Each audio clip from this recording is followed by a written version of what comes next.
Achat en jardinerie. Comment bien choisir ses plantes?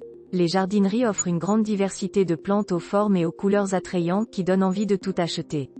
Pourtant, au moment de l'achat, il vaut mieux prendre le temps d'examiner les différents spécimens pour éviter les déconvenues une fois rentré à la maison. On vous explique comment bien choisir ses plantes en jardinerie. 1. Définissez vos besoins en amont.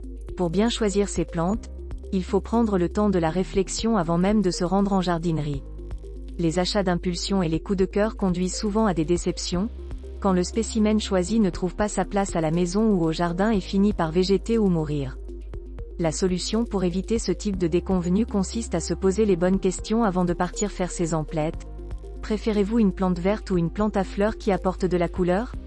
Avez-vous assez de temps à consacrer à une plante qui demande de l'entretien ou devriez-vous plutôt opter pour une espèce résistante qui demande peu de soins? Avez-vous dans votre foyer des animaux domestiques ou des enfants en bas âge qui risqueraient de s'intoxiquer avec certaines plantes? Disposez-vous dans votre logement d'un emplacement adéquat pour des plantes d'intérieur, c'est-à-dire situées loin des sources de chaleur et offrant une exposition suffisamment lumineuse? Ces différentes questions vont vous permettre de définir vos besoins en amont et de poser les bonnes questions aux vendeurs lorsque vous vous rendrez dans une ou plusieurs jardineries. Une fois sur place, prenez le temps de vous renseigner sur les besoins spécifiques de chaque espèce ou variété qui vous intéresse. 2. Résister aux achats d'impulsion. Comme nous vous le disions plus haut, les achats d'impulsion en jardinerie donnent rarement de bons résultats car ils vous conduisent à dépenser plus que prévu. Ils peuvent vous amener à choisir des espèces qui ne sont pas adaptées à votre logement ou à votre jardin, pour des questions d'exposition, d'hygrométrie etc. Ils sont souvent motivés par des critères esthétiques qui ne sont pas les seuls à prendre en compte pour bien choisir ces plantes. Contrairement à ce qu'imaginent les jardiniers débutants, la beauté d'un spécimen n'est pas le principal critère qui doit guider votre choix dans les jardineries. Méfiez-vous notamment des spécimens qui ont attiré votre œil car ils présentent de belles fleurs. Une floraison précoce, hors saison, est le signe que la plante a été forcée et a déjà épuisé ses réserves nutritives. Pour une plante à bulbe, cela signifie que ce spécimen ne fleurira pas l'année suivant l'achat. Vous devrez donc être patient si vous voulez faire refleurir un amaryllis par exemple.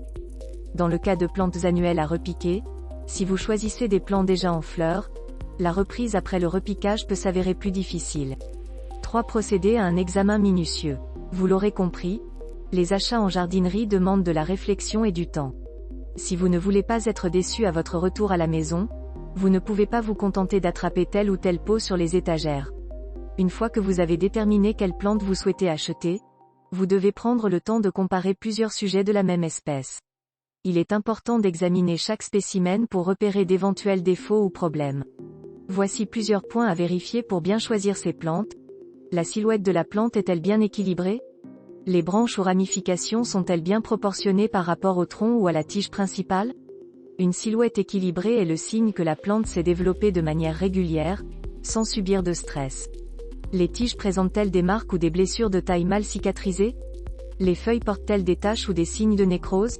Un feuillage en bonne santé doit être de couleur homogène, ferme sous les doigts et luisant. Dans le cas d'une plante à fleurs, porte-t-elle des boutons floraux annonciateurs d'une belle floraison? Un dernier point à vérifier est la bonne santé de la motte. Pour ce faire, il vous suffit de sortir délicatement la plante de son pot. Vérifiez que les racines sont nombreuses et ont suffisamment de place dans le pot. Elles ne doivent pas former un chignon, sinon la reprise sera compliquée. Vérifiez aussi l'absence de ravageurs comme des cochenilles ou des pucerons au niveau de la motte. Cet examen minutieux prend du temps, mais ce n'est pas du temps perdu. En comparant plusieurs spécimens et en vous renseignant au moment de l'achat, vous mettez toutes les chances de votre côté pour que vos plantes s'épanouissent une fois installées chez vous.